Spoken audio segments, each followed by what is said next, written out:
अगर वो सोलमेट है तो रिश्ता इतना भारी क्यों लगता है, इतना कंफ्यूजिंग, इतना दर्दनाक कि कभी कभी खुद पर ही शक होने लगे।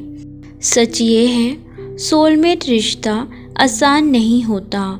वो आत्मा को जगाने आता है, आराम देने नहीं। वो इंसान तुम्हारी वो परतें छूता है जो तुमने खुद से भी छुपा रखी होती हैं। डर, अधूरापन, पुराने जख्म और वो आदतें जो अब तुम्हें छोड़नी ही होंगी।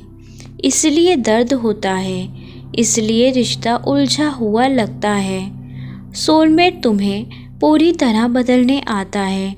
वो तुम्हें सिखाता है खुद से प्यार करना, अपनी बाउंड्रीज बनाना और ये समझना कि प्रेम का मतलब खो जाना नहीं बल्कि खुद को पाना है। और हाँ, कभी कभी सोलमेट साथ रहने के लिए नहीं, जगा कर चले जाने के लिए आता है। क्योंकि अगर तुम टूटे हुए रहोगे तो कोई भी रिश्ता टिक नहीं सकता, चाहे वो सोलमेट ही क्यों ना हो। अगर रिश्ता मुश्किल लग रहा है तो इसका मतलब ये नहीं कि वो गलत है। शायद इसका मतलब ये है कि तुम जाग रहे हो, और जागना हमेशा थोड़ा दर्दनाक होता है। जब सोलमेट रिश्ता मुश्किल लगता है तो असल में वो रिश्ता नहीं, तुम्हारा पुराना वर्जन टूट रहा होता है।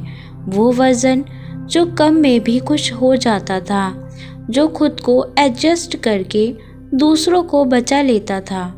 सोलमेट तुम्हें ये सिखाता है कि प्रेम मांगना नहीं, प्रेम होना है। लेकिन उससे पहले तुम्हें वो सारे पैटर्न्स छोड़ने पड़ते हैं जहाँ तुम प्यार पाने के लिए खुद को छोटा कर लेते थे। इसलिए कभी वो पास आता है, कभी दूर चला जाता है, ताकि तुम समझ सको तुम्हारी शांति किसी के आने जाने पर निर्भर नहीं होनी चाहिए। अगर सोलमेट तुम्हें एंजाइटी देता है तो वो पनिशमेंट नहीं है, वो इनविटेशन है।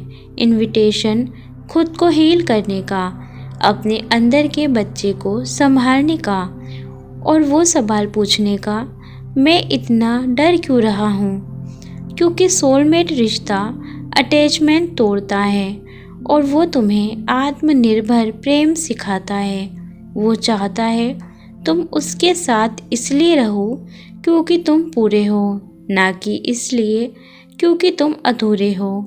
और जिस दिन तुम किसी को पकड़ने की जगह खुद को थामना सीख जाते हो, उसी दिन सोलमेट रिश्ता या तो आसान हो जाता है या अपने आप खत्म। दोनों ही हालात में तुम जीत जाते हो।